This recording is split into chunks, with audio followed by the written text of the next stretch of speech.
Ty is giving it a try. He is trying out a new high-flying adventure. He checked out Desert Aviators Paramotoring School.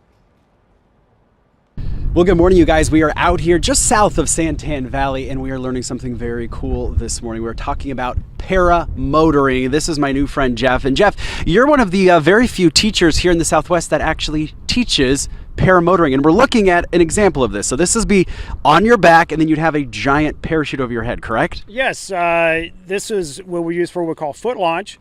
This particular one is made by Parajet. It's a titanium frame, has a 185cc motor on it, which is fine for anybody up to 250 pounds or so or more, and weighs just under 50 pounds. So you would put this on your back, start running, jump in the seat as soon as you lift off. Yeah, jumping, actually, that's funny you say that. Jumping into the seat is one of the absolute worst things you could do when you're lift yourself quietly and gently into the seat. It's like you want it to be like a surprise takeoff. You run, and we tell people pull brake, pull full throttle, and keep running until you feel silly. When you're 30 feet up in the air, okay, you can stop running now.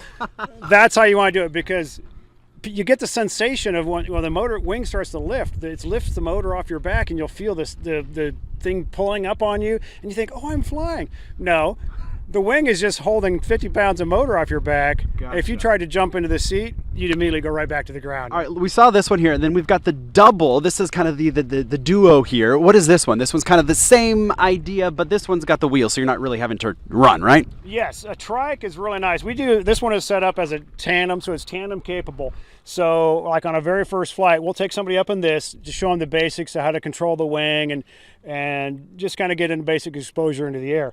But you can also fly this one solo. You would fly it from the rear seat, and in fact, you wouldn't even need this at all.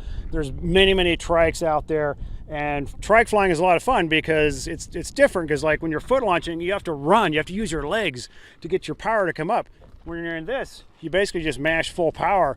The wing comes up overhead, you back off the power, make sure everything's stable, kite it just like Jared's doing, and if everything looks good, then you apply power and you're back up into the air. Let's talk about what Jared's doing real quick, because he is this is how you would first start out, right? Yes. Yeah, you got to get proficient. It takes about 3 days or so to really get proficient at kiting, because it's something you've never really done before, and some people pick it up better than others. But because we want you to be able to safely handle the wing in any wind conditions that you would likely encounter. About 0 to 10 miles an hour is safe. Okay. And we're right at the upper limit right now. That's why he's flying this small wing. A bigger wing right now, he'd be in a world of hurt.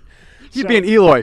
Yes, he'd be drugged. That'd be bad. So we teach you the techniques to safely fly the wing in all conditions, and every time you clip into the harness, you're learning all the basic procedures, and pretty soon it's just muscle memory. The active clipping, and with all the lines, it can be really confusing at first, but the more you do it, just the sheer repetition, pretty soon it almost becomes automatic. Jeff, if folks are watching at home, this is for anybody. You don't have to have a FAA certification. You don't have to be a licensed pilot. Anybody can do this. How can they get a hold of you if they're interested in trying this? Well, we have our website, desertaviators.com. We are a U.S. PPA, which is the U.S. Powered Paraglider Association school. You can actually go to their website as well, and they have a list of schools in regions that are local to you. There's a few in this area. In fact, our new U.S. PPA president, Noah Rashida, is actually up in Utah, and he has a twin brother who's actually in Mesa. Nick, super nice guy, another instructor, and he's actually a Mesa Police Department guy. Really? So, nice. Yeah, so we've got a few local guys around here that do this full time. I mean, we have the capability to run full-time schools as we get people coming. Awesome. Well, Jeff, thank you so much for having us out here. And again, we're going to put all this information on our website, fox10phoenix.com. If this is something that maybe you would like to try, taken to the skies over Arizona.